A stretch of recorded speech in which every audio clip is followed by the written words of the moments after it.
Good morning, everybody. It's Positive Tuesday today, April 25th, 2023. For Barron County, wow, it's our last show. Holy goodness. It's the last show of the month for us. This month has flown by. For Barron County, what? It's May next week. Yeah, that's nuts. For Barron County Sheriff Chris Fitzgerald, I'm Ben Dryden. Of course, you're watching Positive Tuesday with Ben and Fitzy, presented by Professional Exteriors and Interiors. With now 20 years of experience. This locally owned and operated business provides quality work both on the outside and on the inside of your home or business. Like Fitzy and I, they believe that it's the little things that make a big difference. Give Brian a call today. The number's right there on the screen, 715-520-2271. Fitzy, good morning. Morning, how are you? I'm in just a fantastic mood. You know why? I thought about this because you texted me this morning and I texted you, and then we got on about a minute ago. But I think it's because there's so much good sports on. I think that's why we're in a good mood. Maybe that's it. It also helps that the sun is out, but no kidding. Sport, yeah, that does help. Yeah, it does help. Yeah, and there's nothing really heavy today, so that's good. We do have an announcement about someone that was passing, so we'll get to that in a little bit. But yeah, sports has just been phenomenal. Oh yeah, it's awesome. Oh, that's right. Shoot. So we started that a few weeks ago. Instead of saying, "Hey, how was your weekend?" like we used to do, now we've switched it to we both ask each other a question regarding sports.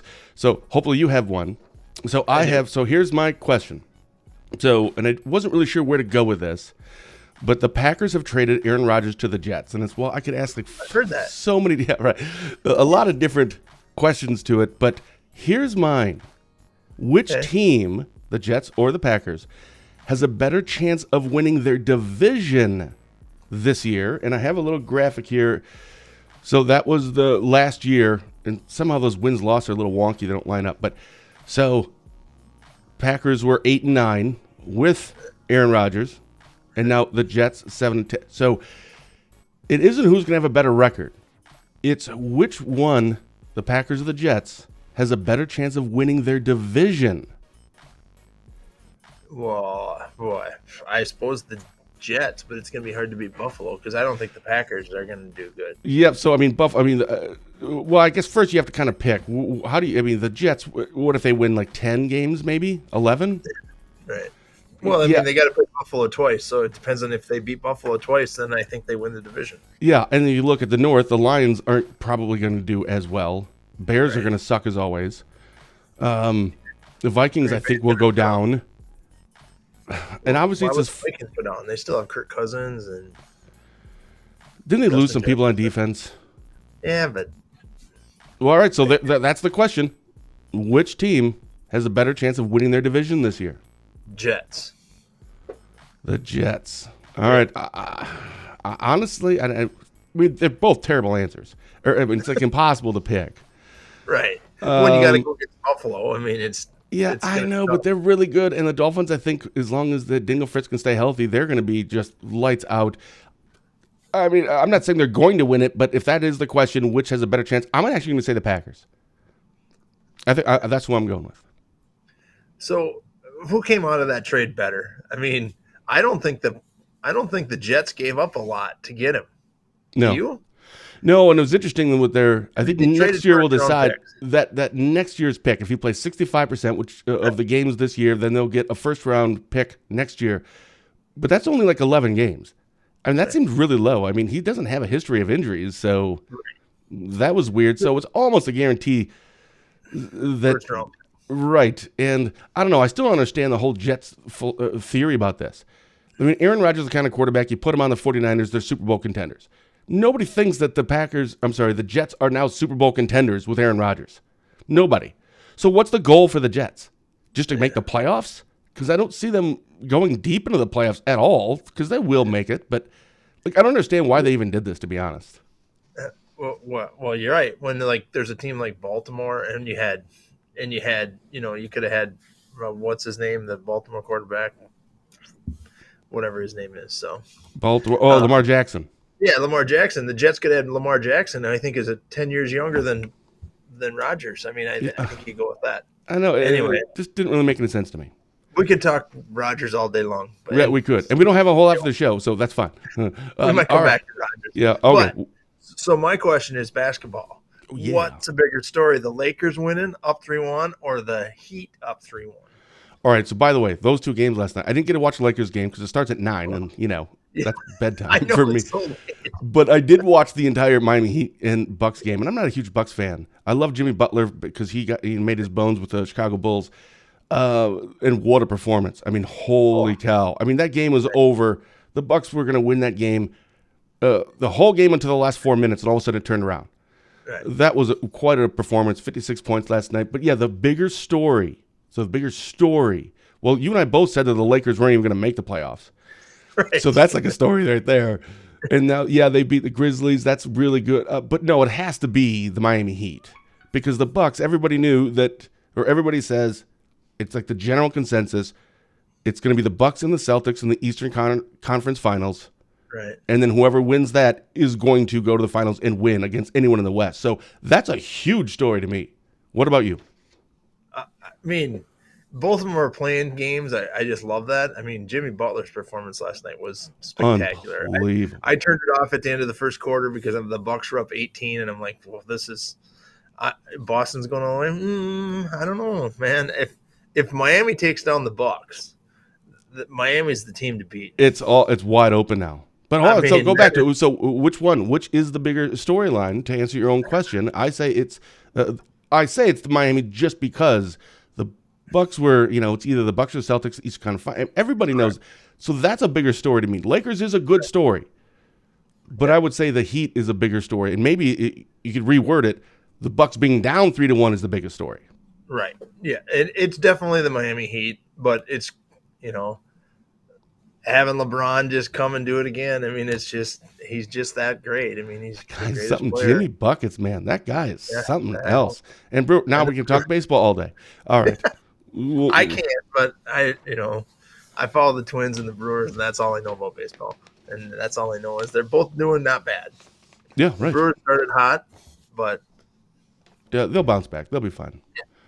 Baseball's a long season. We can talk about that, but you know what? Talk about hockey. How about last night's hockey game with Tampa Bay? I didn't watch any hockey. Montreal I want Montreal to win that because everyone's picking the Lightning. Last I saw, wasn't the Lightning are down. Last I saw was like 2-1, right? Yeah, they lost a 4-goal lead last night. That was pretty good. Well, I want the Maple Leafs to win this round, but then lose because they're not an American team. So suck it. Like I cannot root for another country. Their team. I just can't. We're for everybody. It's the little things that make a big difference. Yeah, and I remember. Yeah, that's right. I remember Amanda, huge Penguins fan. And wasn't it Boston, the Bruins this year? Didn't they break a whole bunch of records? Like the most wins and the most points or something? Yeah. So I really can't. So I could talk baseball all day and you could talk hockey all day, but I don't know that much about hockey. Yeah, I don't either. The Wild play tonight. Hopefully they win. I mean, that's a good thing. We need the Wild to win. Timberwolves are down 3-1. I mean, we could – and I think that's why. I mean, there's just so much on TV when you turn it on at 5 o'clock at night. I mean, it's just – there's sports stories all over, which is what makes the world go around. I mean, that's the exciting thing. Well, the nice thing about sports, it isn't just sports. So if anyone's wondering where it took so much sports, but it's like the great neutralizer. Like sport doesn't care what you think about LGBTQ. Or transgenders, or if you're a Republican or a Democrat or anything, it doesn't care. That's why I love sports because none of that stuff matters. It's just fans, and that's what makes sports just great. It brings everybody together. Yes, but without like hate. Well, there are some idiots out there, but I mean, for the most part, it's just a nice break from the world. Right. Just to watch a sports game, and I don't even care who's on. Like I root for the Bears, right? Bears, yeah, because it's NFL Draft Thursday. But I don't care if they win or lose. I don't. I love watching sports. So how many quarterbacks go in the first round? All of them. Okay, there. Every single. You know what? I want. Let's at the very end of the show. We're going to go back to the NFL Draft. I think last year we said we should do an NFL Draft show, and then we said we'll do it next year. And now I forgot until just now. So yeah, we'll have to do it next year. But I do have a question about that. Who's going second? And I want to talk about that Richardson guy out of Florida because that dude was the worst quarterback I've ever seen at a big school in college. He was terrible, and he could be the second pick. What? Yeah, we'll talk NFL draft at the end of the There's show. got to be a trade in there somewhere. But anyway, There has to be. Quick hits of announcement. Spooner Chief Mike Kronberger will be joining us on the show next week. Hey, Fitzy, I forgot to tell you. Mike Kronberger will be a guest on our show next week. I forgot to run that by you. Good. I hope he likes to be. I might not be able to be on the show next week, so he might. Wait, no, he only wanted to come on because you were on. But you might not be? I got to go to the sheriff's meeting next week. I don't know the times yet, so I got to figure that out. All right. Well, yeah. All right. Well, then we'll have to get somebody else on to fill in for you. Don't tell him that I'm not going to be on. But he only wanted to come on because I know you were on. He can do it. He's the chief. I don't want him to take my job on the show, but he'll be fine. What? Other big news: a severe G4 class geomagnetic storm sent. Oh, right. The northern. There we go. Because both of us were like, what is this? I have even no idea what any of these words even mean. Then we saw Northern Lights at the end. We're like, hey, I know that one. At the exact same time. Thanks, Dirk, for confusing us and then making us look dumb. Northern Lights. Thank you for putting that in. Yeah, I heard they were great. Yeah, I didn't see him. I was sleeping. Some guy on Facebook put our deputy was on night shift and took a picture of that. And the guy said, get back to work. That's not what we pay you for. I wanted to say, that's what I pay him for. I'm the sheriff. You're not the sheriff. I don't know who that guy was, but I'm like, you know what? I don't know. I can't say it on the air. We can use our imaginations. Yeah. Well, okay. So Mike Kronberger, maybe. Yeah. So I don't even know if we're doing a show next week now, but we'll figure it out. Also, in a little bit of sad news, found out yesterday, Sheriff Walk in Polk County had called, and I put up an obituary this morning on our obituaries. It's not the full obituary yet. I guess that's coming soon, and we might get some more information, and if we do, we'll put it on our website. But former Polk County Sheriff, what was his name? Craig Benware. Craig Benware passed away yesterday morning on April 24th at his home. There will be a celebration of life at 2 p.m. this coming Sunday at Crosses in the Woods Chapel in Clayton, Wisconsin, with visitation from 11 a.m. to 2 p.m. So our condolences to the family of Craig Benware and for all of his loved ones. I think it's important that we take a second and just recognize, right? Because these are people that dedicated a lot of their lives to law enforcement in their communities. Obviously, we don't ever want to see anybody die. Certainly not like the tragic situation was a line of duty thing. But even the people that have now, gone on to other things, but did dedicate a lot of their time to the communities in law enforcement, I think it's important that we recognize them. So, did you know him? I think he was the sheriff when Dad was, because I called Dad and he knows him. It's like 89 in the early 90s. That's back when there's 2-year election terms, if you remember that. Did you know him at all, or was that before your time? No, it was before my time. I did talk to Sheriff Walk yesterday. We were at a listening sessions with Tom Tiffany yesterday, actually. We brought up DrydenWire. In a good way, or? In a good way, yes. Okay, good.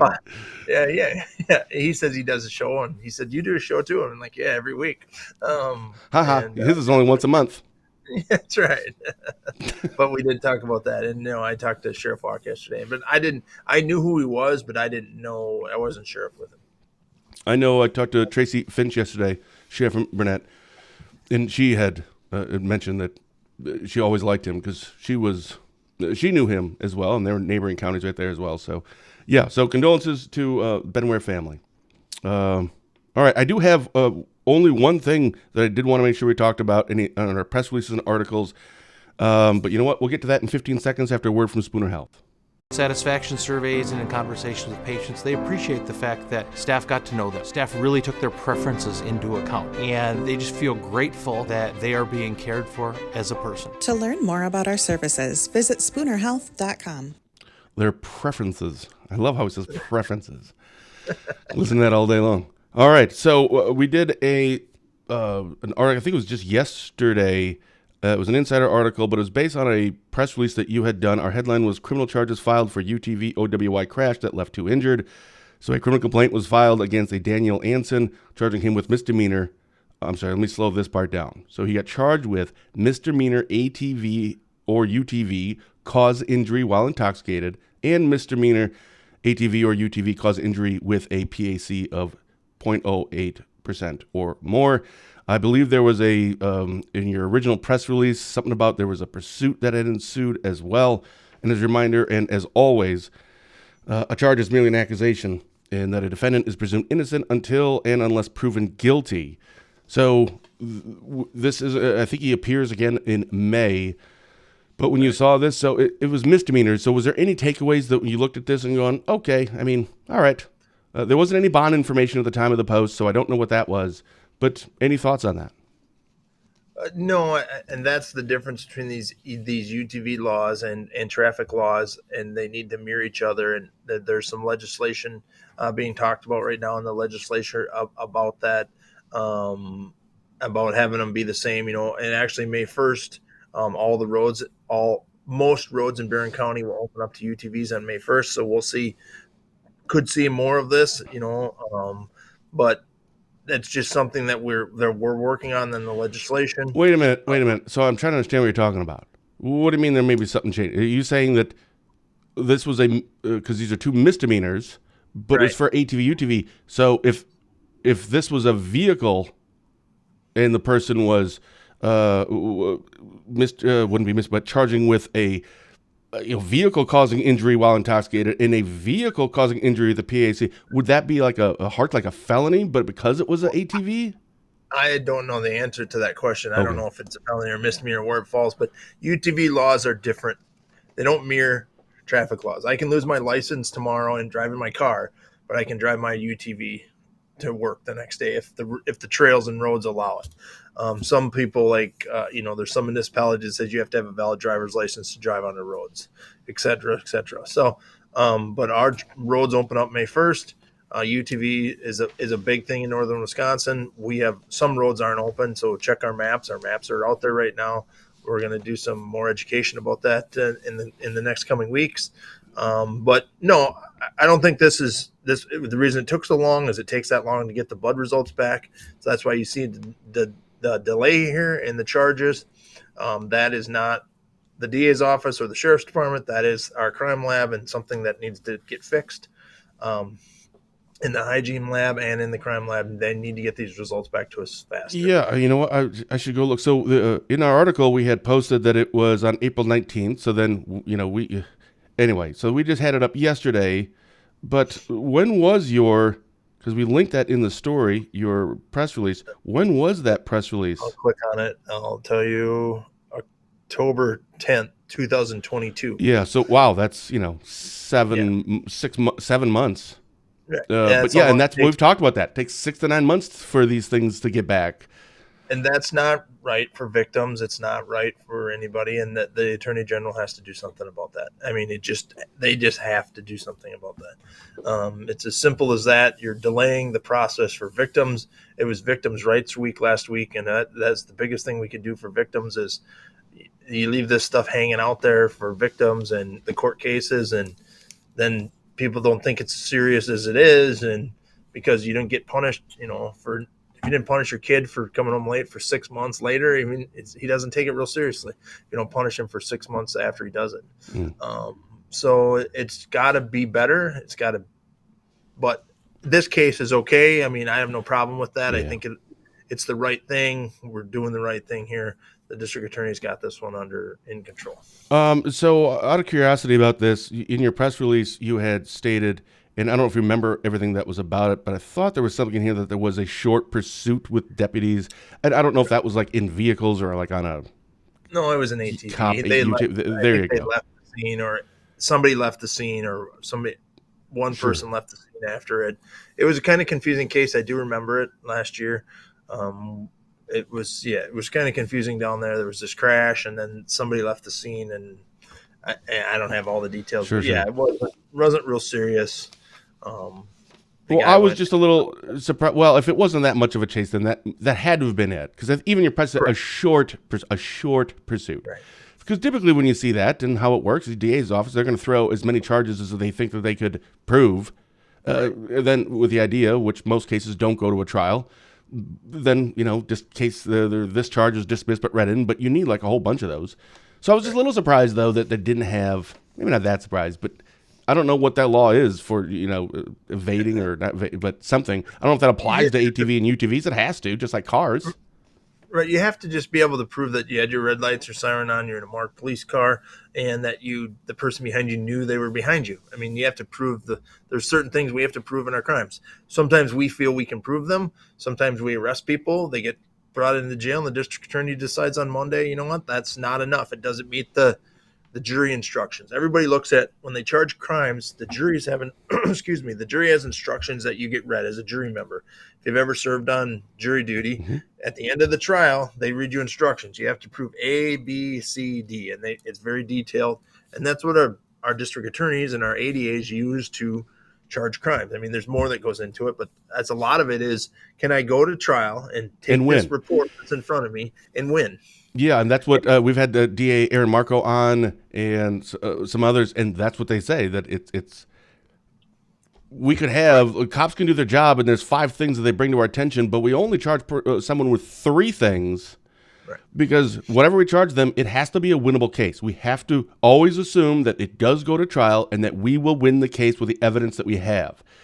And if we don't think that we could do that, then either we don't charge a person or we don't charge for 2 of these 5 things that cops arrested the person for, because it has to be a winnable case. Now, granted, most cases don't go to trial, but that's kind of the standard. That's the bar.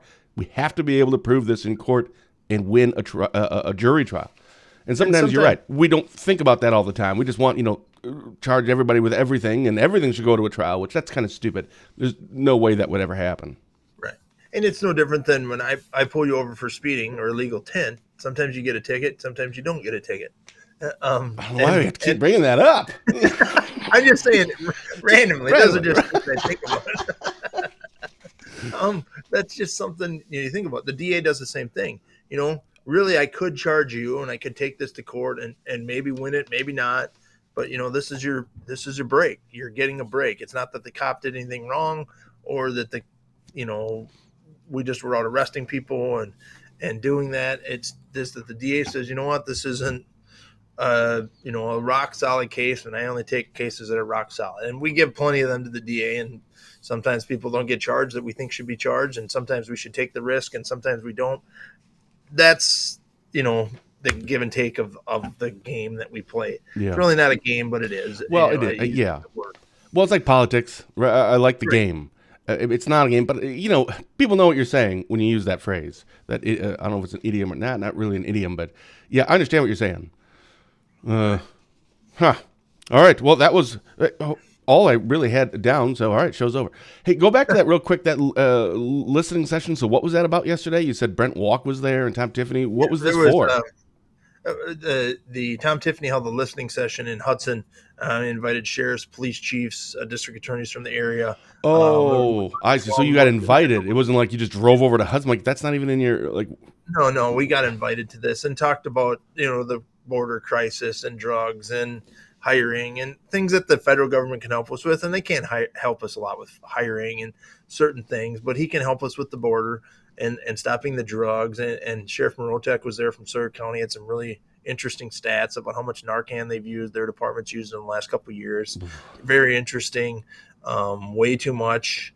And these are some of the things that why we do this show, that we come on, and I wish I would have wrote it down, because it was like 100 and some doses of Narcan their department's used, and they don't have a huge department. In the last 2 or 3 years, they've used 100 and some odd doses of Narcan. That's a lot of people that they've saved. That's lives they've saved. From heroin and fentanyl and all this other stuff that they got going on up there. We've had 19 deaths in the last couple of years from fentanyl and meth. And so it was things like that we informed him about so he can take it back to his committee. He's one of the Judiciary Committee members that works on certain things, and he thinks they have a secure the border bill that they think might pass. And it has some bipartisan support, it sounded like. So things like that we talked to him about. So was this one of those, I want all those people there so then I can kind of, cherry pick which things I like they said, so then I can write it all down and go back and say, well, in my district, that's what these people say. Was this, everything's a political thing when you're a politician. Just that's how it works. Right. But did you feel as though that the information, so it was a listening session, but it sounds like he was doing a lot of the listening when it came to the sheriffs listening to you guys. Do you feel it was genuine? Because I've known Tom for a long time, but I've never known him outside of just my relationship with him. I don't know how it is with other people. Did you feel as though this was he listened to that information and asked probing questions, or it was just, to say that I had these people here, take a few photos, and I'm out of here? No, I think he was looking for information like the Sawyer County stat. I mean, because I was shocked by that. I think he's looking for that shock and awe thing that he can say, this is what's hurting the local Benson Fitzys of the world. I mean, I think he's trying to help everybody and not just a Republican, not just a Democrat. I think he's looking to help people. And I know some people are going to say, well, he's this side. And whatever. It doesn't matter. Drugs are a problem. It doesn't matter if you're a Republican. It's drugs. It's like in real life a problem. Like, no kidding. And he's the guy that can help us secure the borders and stop the drugs. And if you don't worry about the human trafficking and don't worry, and we should be worried about that, or the immigration part of it, if you just secure the borders for drugs, that's going to help Northwest Wisconsin. And so we talked. No, it was definitely a listening session. He listened to us. We did all of the talking, and he took some notes, and we were there for an hour and 20 minutes talking to him. And I thought it was genuine. I'm sure some of it is political, and some of it he can't help us with. There's some topics we brought up that I'm like, the federal government can't help us with that. That it's not a Tom Tiffany answer. He can't help us with hiring. That's a state issue. If it's more money for the district attorneys or whoever, topics we've talked about with Eric Toney and things like that. No, I was happy with the results. It's I don't want to waste 4 hours of my day to go over there and just, for some political rhetoric. But no, I felt there was some good things that he's going to take back and try to work on. I mean, the borders and energy are his two big things right now, I think. And I thought he did a great job of gathering some information that will help Northwest Wisconsin citizens. His press secretary sent an announcement about this, and with a list of all I didn't go through them all. I guess your name was on there, and asked if I want to attend. I'm like, what? In Hudson? I'm not driving freaking 3 hours or two hours to go over and listen for 2 hours of this. And what, you want me to a story? So I didn't think it was, I just thought it was, these are the people that were invited and you're just going to be in the crowd or something. Yeah. I didn't realize it was, there wasn't a crowd per se, right? It was a private I didn't meeting. Realize that. I trashed it. So I'm like, I'm not going to that, whatever. Now I kind of wish I would have gone. Yeah, you would have learned something, but you're learning stuff every Tuesday for me. Every Tuesday. All I do is teach. Yeah. I know. So there is a question out there from Connie. Yeah, I want to talk about this a little bit, and I think this comes. What can we do as a community to help our kids, not only for drugs but for mental health of our youth? And I think this kind of comes from. There was a post on Facebook, and you can't believe everything that's put on Facebook, and it said it was from a 15-year-old kid in the Rice Lake Area School District that said the school wasn't helping kids deal with some topics out there. We had the crash where the two kids died. We've had a couple unexpected deaths, and I won't say out loud what they are, but there's been some reports that they were suicides, and I'm not going to confirm or deny that, and maybe they are confirming it. I don't know. We'll leave it at unexpected, and you can kind of infer whatever you want to infer. Right. And they were blaming the school district for not taking action and not being there to support our kids. I gotta push back on that a little bit, and I don't think the superintendent or any superintendent, not just Randy Dross, but all our superintendents, I think they take a bad rap sometimes for things that they do. I was there for the first unexpected death. That was our case. We handled that case, and I was at the school at 10:45 at night on a weeknight, hours after it happened. And the school had all of their counselors, all of their teams, all of their principals, all of their emergency team, whatever they had in a room trying to determine what was right for our kids the next day. They were there with our human services and other counselors from other schools to make sure they were there for kids. Interesting fact is that some of these kids are saying the school didn't do enough for us. And I'm saying the school did a lot. And maybe at certain times the teacher doesn't listen or the principal or whatever the situation, no different than people blame cops and people blame the media and people blame other things. But what I think is important is an interesting fact came out of that. You're in school, your kids are in school 10% of their lives. That means they're with you 90% of their lives. So who's got the bigger factor here in helping a kid get through a problem? somebody that's there with them 10% of the time or someone that's with them 90% of the time. Right. So I think, they're in school 8 hours a day or a little bit less than 8 hours a day. They're at home 16 hours a day. And I understand they're sleeping for part of that. But as a parent, it's our job. We can't always blame the school because they didn't help our kids. Now, do they have access to resources and can they? Yes. I think our school districts in Barron County, and I assume you believe the same thing in Washburn County, do all they can to help our kids. Do kids always tell the truth? Do kids always tell us when there's problems? No. People with mental health, I don't have the answer to mental health. If we had the answer to mental health, I would be happy to do that. I think it takes a community. They had a prayer vigil, a prayer walk or prayer vigil on Sunday night at the school, and a lot of community members were there and the kids. I think that's the start of something great. I think it's the little things that make a big difference. I think as a community, this is a community problem. I don't think we blame the school. I don't think we blame the cops. I don't think we blame parents.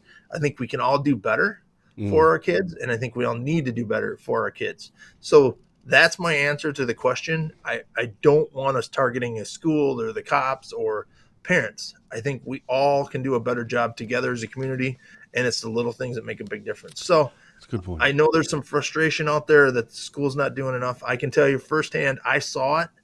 I saw the care, the tears that teachers had for these kids. They struggled with how are we going to get to our kids? How can we get to them to make them talk to us? It's tough to get kids to talk. You have kids, I have kids. It's just, you can't just go, hey, what'd you do at school today? Nothing. Okay. You get the same story I get. So very passionate about that. I think we need to be careful before we start blaming people. But there's some things there. So, and the blame part. And I think it kind of starts there. It's, after the fact stuff. We get blamed for things, and you get blamed for things, and schools get blamed for things, and I understand that this is just it's emotional. People are passionate about something, and it's like, who's at fault? Who do we blame? Who do we sue? But I understand that there's always a component to that, but that shouldn't be like the first place you go. Is who do I blame for this? I just think that it leads you down just the wrong path of thinking, and it gets your emotions and mentally into this bad place. Because let's say you do find someone to actually blame. Does it make it any better? Does it change anything? No. And most of the times you'll find, don't shoot the messenger, as it were. It's just, channel that energy into more, how can I help? Instead of who do I blame? If we all just did that, just a little bit more, I think we'd just have a, better place to live. But Connie makes a good point. Across the country, bullying is a problem, and I just literally wrote that down on my notes right now. I want to talk about next is we have to stop bullying, like no matter what. And you know what? Well, obviously, I've never really gotten into like where I stand on the social issues and whatnot. Just know I believe in God and the Bible and etc. But at the same time, like I don't judge someone else for whatever it is that you believe or anything. But what I hate more than anything else is bullies.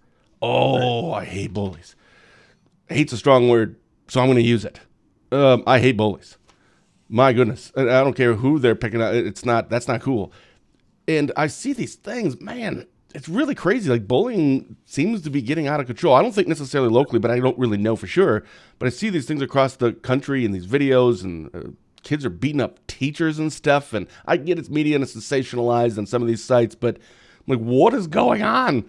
Like, just where's the respect for the teachers or your students and everyone else? And maybe that does go back to parents. I mean, does an 8th grader respect another 8th grader? If parents don't respect someone, another parent, just for being who you are or whatnot, I don't know where it starts. I'm not looking for blame, but certainly I do think it starts in the home. I think a lot of that gets replicated. How you treat other students, if you're an 8th grader or a 9th grader, is almost, you kind of see that stuff from your parents, which I think is why we have a pretty good area around here, because I think most adults and parents, they're just good human beings going to work and, respecting each other. So I think maybe that's a part of the reason why we don't really hear a lot of these stories in our schools. And somebody said it's 94% happening in the schools, and that's a statistical. I don't disagree with that. Oh, that just breaks my heart. Bullying is happening. And I think we need to keep fighting the fight. Whether if you think your school is not doing enough, then you keep doing it. I mean, we put cops in our schools for a reason, to stop some of this, to hopefully stop some of this. I mean, that's the goal of all of my school resource officers. I'm willing to fight the fight with you. If the school's not doing nothing, you call me. I'm always accessible. I'll always help a kid, day or night, morning, early morning, late night. I don't care what time you call me. My number's here. My cell phone number's on all my business cards. I will help. We need to do it, but we have to do it together, and we can't just blame. And we can't. I think the definition of bullying has gotten out of control. What do you mean? I call you dumb, and there's nothing I can do about that as a cop. I mean, some of this online stuff, it's tough to do. I can tell you, I have 2 detectives that investigated the case that we were involved in with the unexpected death in the city or area in our county that involved the Rice Lake student. I can tell you I'm very frustrated because I can't find a crack in the dam, a hole where it was missed, where this kid was missed. He had a job, he had forward thinking, he had friends, he had a girlfriend, he had there were some parenting issues maybe, but I don't even blame that because there was some connection There's always parenting. I mean, you could. Right, exactly. Right. I mean, I probably have parenting issues with my parents and with me to my kids. So, I mean, yeah, that's just normal, I think. And so, but I can't find a hole where the school missed it, DHS, the cops missed it, the parents missed it. I'm very frustrated. So Is it the online? I mean, we've searched a lot of the online stuff that we can get through. We've looked at phones, we've looked at computers.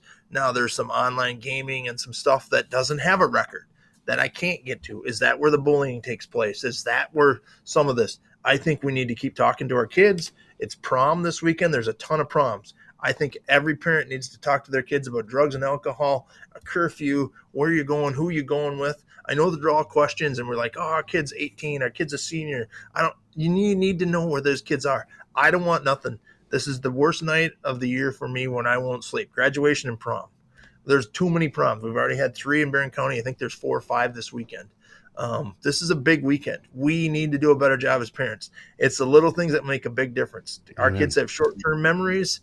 Ask them, talk to them, just have conversations. I'm not saying just explain to them the dangers of it. You lose your scholarship, you lose your athletic code, you hurt and kill somebody, you get a ticket, you lose your driver's license, whatever the facts are of the case. Just talk about bad things that can happen, and let's make it a good thing. I want Sunday morning to wake up without having me do a press release. We're gonna put some extra cop on Saturday night because there's so many problems, and I just want people to see red and blue lights and slow down. That's all I need. Just go slow. You'll get there. You won't be late. Whatever the question is. Yeah, and you're not there to bust people. You're not there to arrest. You're not trying to make their night. The presence is important to remind you that we're trying to help you. We're not your enemy. Shasta, I think it's a little bit too long, and I think it'll fill up our whole screen. But she had referenced in here, our children are so misguided by social media, and it's having such a deep and negative impact. No kidding. Like, we will blame Facebook, but kids today, good Lord, kids today, they're not using Facebook. It's the other ones, and that's the interesting thing. And I don't know if you have someone, Fitzy, that actually does this, but does anybody, at your department of their age know about or very well versed in TikTok? And I don't know if Snapchat's still a thing I don't know. I've never been on any of those things. Like, when we talk social media, you and I are talking really Facebook. Now, I also go on Twitter, which is just hilarious. As long as you look at it as entertainment, you're fine. Yeah. Don't take anything serious because it's so toxic if you don't do that. But I don't think kids today are on Twitter. That's for celebrities, news, and sports people and politicians. But when we talk social media and kids, I don't think we're talking about Facebook.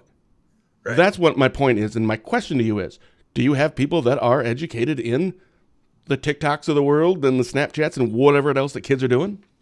Facebook, yes. Everything else, no. Yeah, Facebook is for old people. I don't know that. But it is. I think somebody else said we need to stop sometimes and listen to our kids. Sometimes we need to and say, nah, that's not a big deal. I think we need to listen to our kids more. I think that's important. Yeah. Yeah. Motivational speakers. Yeah. Sorry, I got a little behind on the comments. So I mean, I just think it's important. But this is the kind of discussion that we need to be having with our kids, not with you and me on this show. But if everybody takes it and tells 10 people to go have a conversation with their kids about prom, we win this prom weekend. We win graduation weekend. Maybe we win these unexpected deaths. Maybe we stop one thing. The problem is we don't know what we prevent. That's the other problem here. It's not measurable, right? It's not measurable. But and maybe the schools need to revamp their anti-bullying policy. I don't know. Maybe. I don't know what it currently is, to be perfectly honest. So yeah, I mean, every school is different. But we put cops in schools. They listen. Our teachers are listening. I don't want to blame. Everybody's to blame. If somebody dies unexpectedly, we all need to take a piece of that and own it. I do. When the cops, I'm frustrated. I got 2 detectives that are frustrated that we can't figure out the why. The why did this happen? And I'm frustrated. It stings as a cop. We care. A lot of people cared for us in the last couple of weeks. I care about everybody out there. Yep. And we all need to do a better job, and we can do a better job this week, next week, the next week. So in-school suspension and a 3-day suspension, the slap on the wrist for these kids who are actually caught. Did you ever get, and I'm 99% sure I know the answer to this, did you ever get an in-school suspension or suspension? No. I didn't think so. Have you ever even been in detention? I've probably been in detention, yeah. All right. So. I have a few suspensions on my record. Oh, wow. Check that out. Bark Parental app is amazing. I don't know what that is. It's a great monitoring app. Ways to approach topics and say, yeah, I'm going to have to look into that. But I want to go back to that in-school suspension. There's only certain things these schools can do to your kids before parents get excited and they come back the other way. Oh, and like, right, you're too hard on my kid, So what is the school supposed to do besides kick you out? They're not going to expel you for that. They can expel you if you get so many out-of-school suspensions. Yeah, and that's not the answer. At some point, if my kid comes home with a 3-day out-of-school suspension, there's going to be problems. There's going to be we're going to have some conversations. Right. There's going to be more than a conversation. You're exactly right. But the problem is we can't take our phones because they're so dependent on their phones. And we can't take social media away because you can get on social media without having the internet. You can't take the internet away because, every phone has the internet. So it's very difficult to, you could unplug the phone from your house and no one could use the phone when we were kids growing up, and so it's just very tough to take something. And every kid's got one. So your buddy's got one. They can look up. Not ours. Quicker. And that's something that is the kids have. So there are 2 youngest that are still in the house. Riley, freshman, who's very responsible. And then Kenneth, he's very precocious, 7th grade, going in 8th grade. They don't have phones of any kind. They don't have smartphones, nothing. And of course, well, everybody else has them. Like, I don't really care because that stuff, man, is correct. It's a whole world. Once you have one, like your life changes and half good and half maybe not so much. So yeah, when we think we're ready or you're ready, and then we'll have to monitor it. But like they'll have like like a little Kindle thing. That's what Riley will watch some, I don't know, she's into art and drawing, so she watches videos about that stuff. But even that, we don't allow that to go upstairs. It has to be downstairs and in the dining room, so it is visible to everyone when Kenneth's on the computer looking at, gaming things, watching video. He has to have the speakers on, because I want to be able to hear what he is listening to and what those people are saying. Because I don't want to constrict them or to keep them from like growing up in life or having opportunities. But yeah, social media scares the snot out of me. Because that's that's the one world that I as a parent can't control. Right. And that's what scares me. So we'll slowly get into that at some point. Right. But right now, no, we don't even let them have any of that stuff. It's so it's not like they complain about it. It's not like their life suck or anything. Like, oh, man, this is the worst. Yeah, but they could be so much better. No. But yeah. But I just love the conversation. I didn't know we were going to go down that. Yeah. I saw the comment. I appreciate the comment because I think it's a very important thing to talk about. And I think we need to listen to our kids more. I think parents need to take more action with their kids. Take an interest. And if your kid gets suspended, you've got to hammer them. You can't say, wow, they got a job and they have to have their phone for this. And you know what? Because the bullying continues outside of school. No, do I think it happens in school? Yes. But I think a lot of our bullies, as we see both in the media and in the sheriff's department, a lot of our bullies hide behind screen names. That guy is probably not a real person that said, do your job. I didn't pay you to take a picture. That's bullying to me, but he's also not the sheriff. I'm sure if I looked that guy up, he's probably not real. that's the problem with social media. But yeah, there's apps out there. Talk to other parents, help each other's parents out, help other kids. I think the one person said, I listen to my friends, because sometimes kids will talk to me more than my kid will talk to me, and my kid probably talks to other parents, because that's what we allow. Other parents care about my kid just like I care about their kids. And I think if we go back into doing that, we'll become a better society. And it's the little things that make a big difference.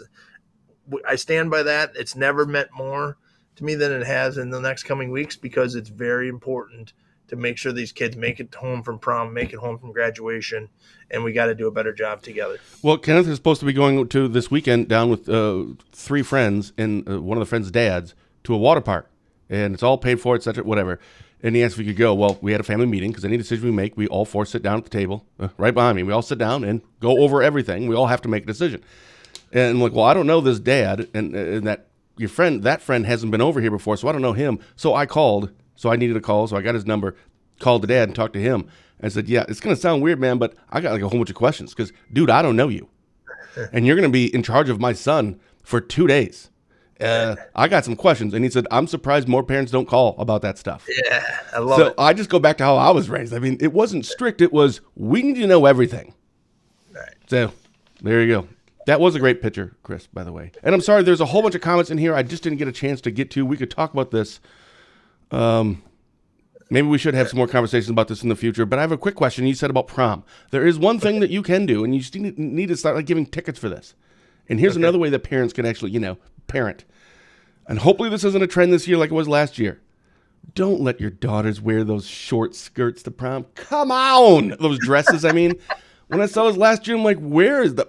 Like, okay, it's fine. You parent how you want to parent. But the dad in this scenario, what? I don't understand that. I would never let my daughter wear those short. Remember that? It was last year. I don't know. Every year is like a different fad. This is what, the girls are wearing, and guys just wear the same things all the time. It doesn't matter. And I was so shocked last year when people were posting these things on Facebook, and here's my daughter going to prom, like 16 in these short dresses. Is that a thing this year? Start giving people tickets for this stuff. I don't have a comment on that. I can't. Well, I am. I'm just saying. I can't. I better not. Sure. Yeah, they just are. How about you? We recognize that they are. Again, if that's what you want to do and let your daughter do, you go right ahead. I'm not a fan. I think prom dresses are different than homecoming. I think Amanda. Or maybe it was homecoming I was thinking of. Yeah, I think it was homecoming, because we would have saw them in October. I think prom dresses are more. Maybe. We had a great Boys and Girls Club fundraiser, and there's 80s prom, and a lot of people dressed up, and they were big. You know what? I think that may. I think I'm misremembering. I think it probably was homecoming. Yeah. Right. Yeah. Ugh, whatever. All right. Real quick. NFL draft. Any crazy predictions? How about this? Who's going second? Who are the Texans taking? I feel like they have to take a quarterback. I think they trade it. I think, I think it goes top 4 quarterbacks. 1, 2, 3, 4. I think 4 quarterbacks go in the first 4 picks. Really? Maybe. Yeah, I think there's going to be a trade, because everybody wants Richardson. I think which is so weird. He's not. I know he could be the next Lamar Jackson, but again, I watched that dude in college, because remember back, because a lot of the teams like you and I like, it was because when we were growing up, they were really good. Remember Steve Spurrier's Florida Gators, like that? They would just light it up offensively every single year. So I always liked the Florida Gators, and I watched them a couple times last year, and I'm thinking, that's your quarterback? He can't hit anything. Like, people are wide open, and he can't even throw it to him. Like, this is terrible. Like, this is the best that you have, and now he could be the second-round pick in the draft. So it just blows my mind. Yeah, it's 50% completion record, but he had a great. But maybe that's all coaching. You find the right person, and they, it's no different than, teachers going to a different school district and they become great teachers. Cops coming from a local PD to a sheriff's department, or vice versa, to a sheriff's department to a PD. Yeah. It's just, sometimes it translates, sometimes it doesn't. And all the comments today were fabulous. Yes, thank you, everyone. Make a difference. That's what we talked about this morning before the show. I mean, I think it's going to be a good show. I think we've had some great comments from people I've never heard of on the show. Thank you for watching. Thank you for making a difference in our kids' lives. Now go make a difference in our kids' lives. And we do this every Tuesday. It's right. But usually good. Usually good. It's this usually. Week, not so much. I do have to. I have one more. I mean, we got a lot of thank yous this week. I got a nice card from a lady that says, "I didn't know much about Barron County till I started watching shows like this and all the news, and she just wrote a nice note from somebody from Minnesota who just thinks that we have a great sheriff's department here with all the stuff we've gone through. And I just don't think of that. I'm in Wisconsin. I don't write, hey, that sheriff's doing a good job. I should write him a note. But it's the little things that make a big difference, and I got it right here. Oh, it was just what? It's just who cool. writes cards? Yeah, Like I was thinking you were talking about an email or something. No, this is just from the last 2 days, just in cards to the sheriff's department, and we didn't go through what Cameron and Barron went through, but obviously, it's just neat how people recognize good in the world and they're trying to make a difference, and it makes you feel good. Like I said, all these people that commented, you guys got a chance to go out and make a difference, so let's go do it. And Mom was here for our Sunday morning Bible study with the family, and when she was leaving, she said, "Oh, and by the way, wow, Chris." I'm like, "Chris who?" I'm used to Fitzy. He did such a great job on last week's show, and he handled that so well. And she goes, he is such a great sheriff, and Barron County is so lucky to have him. So I'm passing that along to you as well. And Mom, being the wife of a sheriff for 28 years, she knows what she's talking about. Yeah, a little bit. Yeah. Forecast, great, cloudy and wet for the rest of the week. That's okay, as long as not snow. Cooler temps continue. Good news is we'll be warming up after next week. All right. Love it, Dirk. I don't need it to rain Saturday for prom pictures. So I'm not going, but Jace is going. And so I want him to have a good time. All right. Hey, awesome. Thanks, man. Appreciate it. For Barron County Sheriff Chris Fitzgerald, I'm Ben Dryden, and you've been watching Positive Tuesday with Ben and Fitzy, presented by Professional Exteriors and Interiors. With 20 years of experience as locally owned and operated business, provides quality work both on the inside and on the outside of your home or business. Like Fitzy and I, they believe that it's the little things that make a big difference. Give Brian a call today. The number's right there on the screen, 715-520-2271. Fitzy and I will be back next week, ? And if we are, then we'll be joined by the new Spooner Police Chief, Mike Kronberger. Fitzy may not be able to be on, so I don't know. We'll know more, and then we'll put it on a website if we're going to be doing it. I could be on. I just might be in a car. Maybe you won't see me, but you'll hear me. I don't know. Maybe we'll do it that way. That'd be fun. New challenges. I love it. All right, so everyone have a wonderful week. Thanks for all your comments. No kidding. Yeah. All right, till next week. All right, thanks, guys. Have a blessed day.